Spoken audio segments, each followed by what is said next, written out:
With profound humble gratitude and love to all venerated enlightened masters, we bow to the Almighty in soulful gratefulness for gifting us with their holy blessed presence. May all beings be awakened by their divine grace. Part 2 of 4.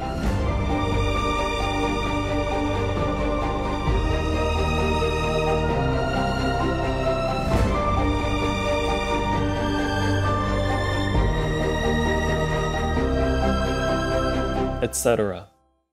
Be vegan. Make peace. Do good deeds. Heaven Godspeed. Our programs offer many languages. Please visit suprememastertv.com/schedule.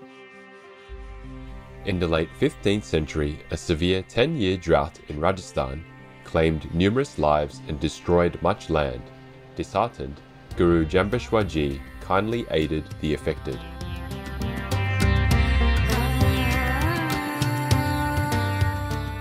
Sri Guru Jambeshwar Ji, vegetarian, founder of the Bishnoi and India's first environmentalist. Part 1 of 2. Continue watching to find out more.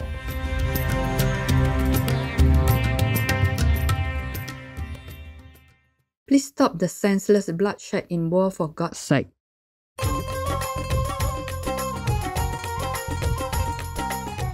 Today's show will be presented in Hindi with subtitles in Arabic, Aulacese, also known as Vietnamese, Chinese, English, French, German, Hindi, Indonesian, Korean, Mongolian, Persian, Russian, Spanish, Thai, and Ukrainian or Uranian. Rajasthani दोस्तों के पास जाते समय आप उन्हें पधारो सा कहते हुए सुन सकते हैं। इसका अर्थ राजस्थानी भाषा में होता है स्वागत है। दीप्तिमान दर्शकों, मेरा नाम माणिक्य है। आध्यात्मिक राजस्थानी लोग प्रकाश के सभी महिमामय आत्माओं को नमस्कार करते हैं और प्रार्थना करते हैं कि आपके दिन हमेशा उज्ज्वल रहें।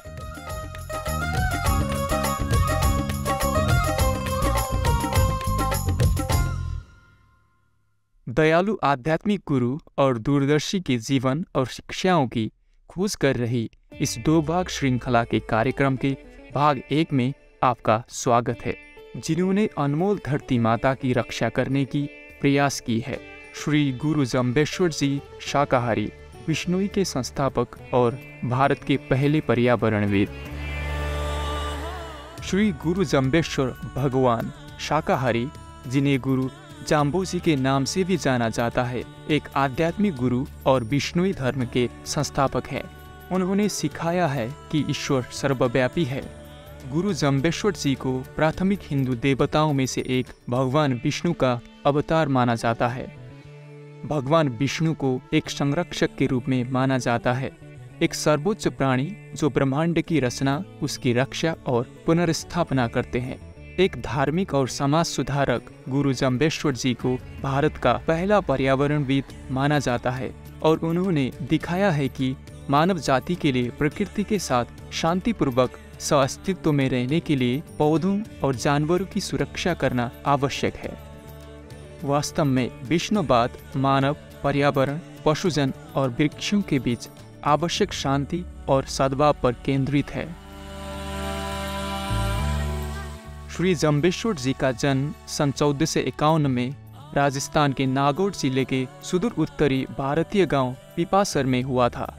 उनके पिता लोहटी जी पंवार और माता हंसा देवी पंवार वंश के हिंदू राजपूत या योद्धा वर्ग के किसान थे और वे मात्र उनकी एकमात्र संतान थे। पारंपरिक अभिलेख के अनुसार गुरु जम्बेश्वर जी के पिता को तब बहुत दुख हुआ था जब एक साथी किसान ने इस तथ्य पर टिप्पणी की कि वह 50 वर्ष की आयु तक भी निसंतान है।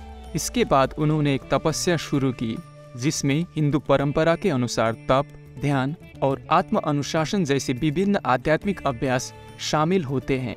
एक योगी ने तब उन्हें और उनकी पत्नी को एक पुत्र का आशीर्वाद दिया जो अन्य सभी से अद्वितीय होंगे।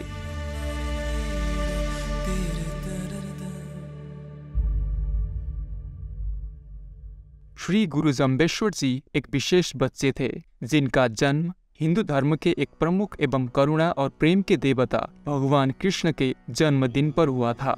ऐसा कहा जाता है कि विचारशील छोटे बालक बहुत प्रतिभाशाली थे और वह 7 साल की उम्र तक मौन रहे थे। हालांकि वे अंतर्मुखी थे, फिर भी पौधों और पशुजनों के साथ संवाद करने की आदत उनके पास स्वाभाविक रूप से आई। गुरु जम्बेश्वर जी एक साधारण जीवन व्यतीत करते थे। मुख्य रूप से वह अपनी किशोरावस्था में गाय जनों को चराया करते थे। जब वह लगभग 16 वर्ष के हुए तब उनकी मुलाकात हिंदू योगी और संत गुरु गोरखनाथ शाकाहारी से हुई, जिनसे उन्हें मनीषी ज्ञान प्राप्त हुआ। गुरु गोरखनाथ 11वीं शताब्दी की शुरुआत के नाथ हिंदू मठवासी अभियान के प्रभावशाली नेता थे। भौगोलिक अभिलेख के अनुसार गुरु गोरखनाथ एक मार्गदर्शक के रूप में कई बार पृथ्वी पर प्रकट हुए हैं, जो समय की सीमाओं से परे हैं और विभिन्न ऐतिहासिक युगों में प्रकट हुए हैं। गुरु जम्बेश्वर जी के माता पिता के गुजर जाने के बाद उन्होंने अपनी सारी संपत्ति दान कर दी। फिर अपने 30 साल की उम्र में उन्होंने आध्यात्मिक प्राप्ति की तलाश में घर का त्याग कर दिया।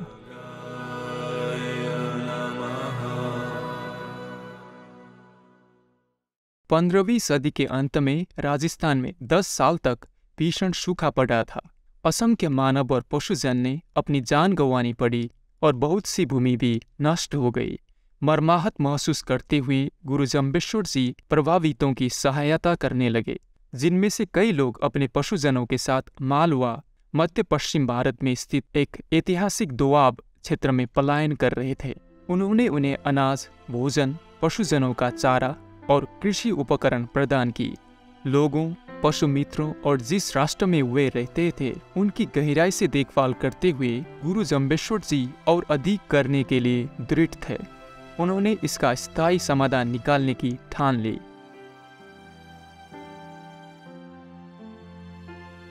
Vegan, cause we are not dead carcass gobblers. विनम्र दर्शकों, हम यहाँ सुप्रीम मास्टर टेलीविजन पर एक संक्षिप्त विराम के बाद दयालु श्री गुरु जम्बेश्वर जी के बारे में और अधिक सुनने के लिए उत्सुक हैं।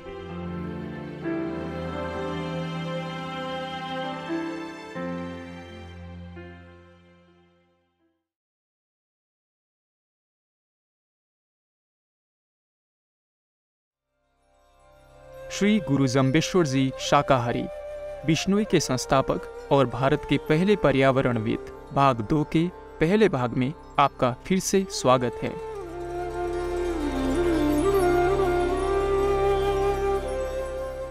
सन 1485 में जब गुरु जम्बेश्वर जी 34 वर्ष के हो गए थे, उन्होंने पश्चिमी राजस्थान के थार रेगिस्तान में रेत के टीले समराथल धोरा में काकेडी नामक पेड़ के नीचे ज्ञान प्राप्त किया।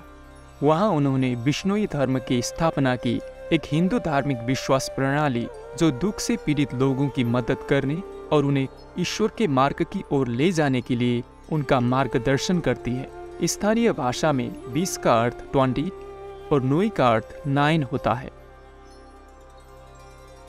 गुरु जम्बेश्वर जी ने अपने शिष्यों के लिए 29 आज्ञाओं की स्थापना की। एक आम मुहावरा जो अक्सर स्थानीय भाषा में बोला जाता है वह है 29 धर्म की अखाड़ी हृदय धरियो जाए, जाम्बेजी कृपा करे नाम विष्णुई होए, जिसका अर्थ है जो लोग इन 29 सिद्धांतों का मन से पालन करते हैं उन्हें गुरु जाम्बोजी का आशीर्वाद प्राप्त होता है और वह विष्णुई बनते हैं। गुरु जम्बेश्वर जी ने अगले 51 साल तक यात्रा की और उसे आधुनिक भारत, श्रीलंका, अफगानिस्तान, ईरान और सऊदी अरब में अपनी शिक्षाओं को साझा करने में बिताया। उनकी शिक्षाएं काव्यात्मक रूप में लिखी गई हैं, जिन्हें शब्दवाणी के नाम से जाना जाता है और इसमें 120 शब्द या भजन शामिल है। गुरु जम्बेश्वर जी ने साथ ही मनुष्यों और पशु जगत के जनों के प्रति प्रेम और शांति दिखाने का उपदेश दिया है। उनका आदर्श वाक्य है जियाने जुक्ति और मरियाने मुक्ति, जिसका अनुवाद होता है जीने का एक सार्थक तरीका और फिर मृत्यु के बाद भी मोक्ष। मोक्ष कर्म से प्राप्त होने वाले जीवन के चक्र से प्राप्त होने वाली मुक्ति है, जो हिंदू धर्म का अंतिम गंतव्य है। गुरु जम्बेश्वर जी ने बताया है कि ईश्वर ही एकमात्र दिव्य शक्ति है और वह हर जगह मौजूद है। वह मूर्ति पूजा, मनुष्य की पूजा करने या ईश्वर को खोजने के लिए अपनी सामाजिक जिम्मेदारियों को त्यागने में विश्वास नहीं करते थे। गुरु जम्बेश्वर जी अपने शिष्यों को जीवन के उपहार के लिए ईश्वर के प्रति कृतज्ञता प्रकट करने और कर्म के प्रति सचेत रहने के लिए स्मरण कराते थे। उनकी शिक्षाओं में अन्य धर्मों की धार्मिक परंपराएं भी शामिल होती थी। उन्होंने जातीय व्यवस्था को तिरस्कार किया, जिसे सामाजिक स्तरीकरण के साधन के रूप में माना जाता था। उन्होंने यह देखा कि यह लोगों के बीच एकीकरण के बजाय विभाजन को जन्म देती है। अलग अलग पृष्ठभूमि के बिश्नोई समुदाय के कई लोगों ने स्वेच्छा से दीक्षा के बाद थर बिश्नोई रख लिया। इस प्रकार उन्होंने जाति की भिन्नता और अपनी मूल जात का परित्याग कर दिया। आज बिश्नोई धार्मिक समूह के लगभग 10 लाख अनुयायी हैं, जो मुख्य रूप से उत्तर और मध्य भारत में रहते हैं।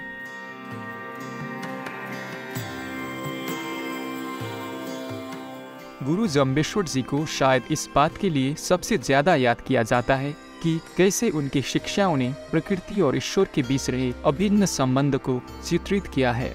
पर्यावरणवाद और जलवायु परिवर्तन की अवधारणाओं के व्यापक रूप से ज्ञात होने से बहुत पहले ही गुरु जम्बेश्वर जी पर्यावरण संरक्षण प्रयासों के अग्रणी थे। धरती माता के सभी निवासियों और जिस ग्रह पर हम रहते हैं उसकी भलाई की गहराई से देखभाल करते हुए उन्होंने पशुजनों और पौधों के जीवन की रक्षा के साथ साथ आध्यात्मिक उत्थान के माध्यम से आत्मा का पोषण करने के महत्व पर प्रकाश डाला है। बिश्नोई दर्शन में 29 आज्ञाएं हैं, जिन्हें 4 श्रेणियों में विभाजित किया जा सकता है: व्यक्तिगत स्वास्थ्य और स्वच्छता, आध्यात्मिकता और विश्वास, शील और नैतिक आचरण और पर्यावरण संरक्षण।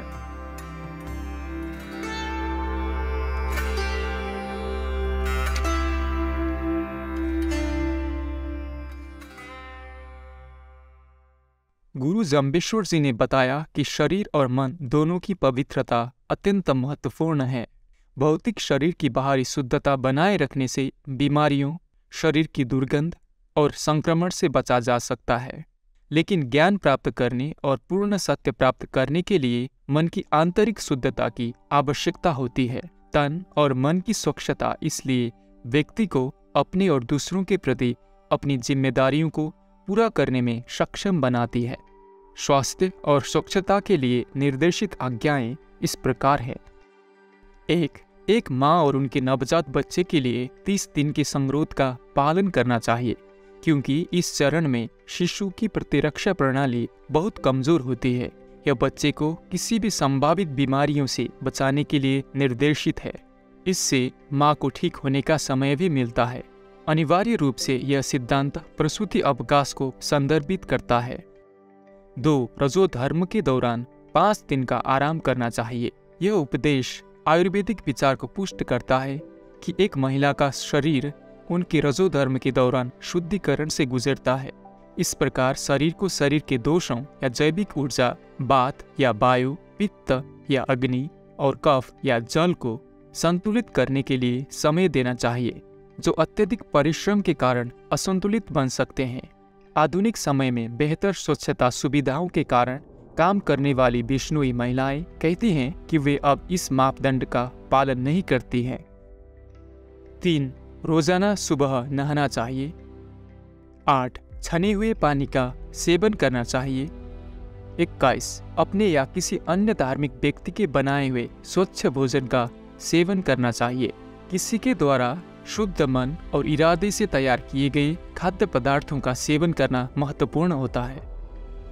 बिश्नोई आज्ञाएं अनुयायियों को याद दिलाती है कि पर्यावरण के प्रति जागरूक रहने और जैविक खेती को बढ़ावा देने के साथ साथ वे अपने स्वास्थ्य और स्वच्छता के प्रति भी सचेत रहें।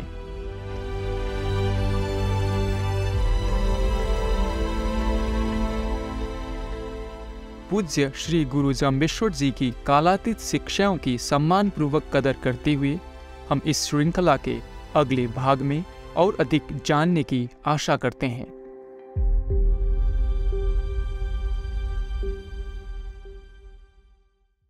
We eat animals as if they are soulless creatures.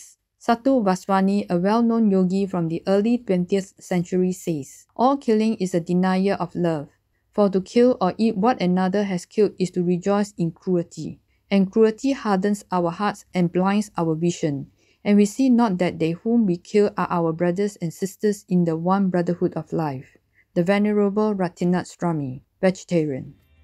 समझदार दर्शकों, आज हमारे साथ रहने के लिए धन्यवाद।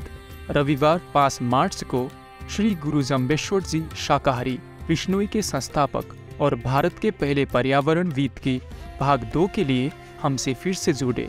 इसके बाद आ रहा है बेबी एरी की वीगन यात्रा। भाग 2 का एक भाग गर्भावस्था के दौरान।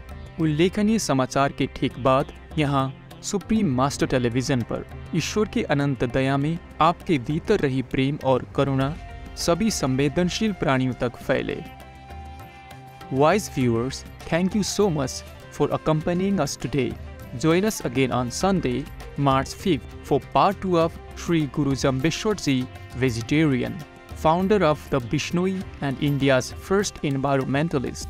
Coming up next is Baby Ari's vegan journey, part 1 of 2, during pregnancy, right after noteworthy news, here on Supreme Master Television.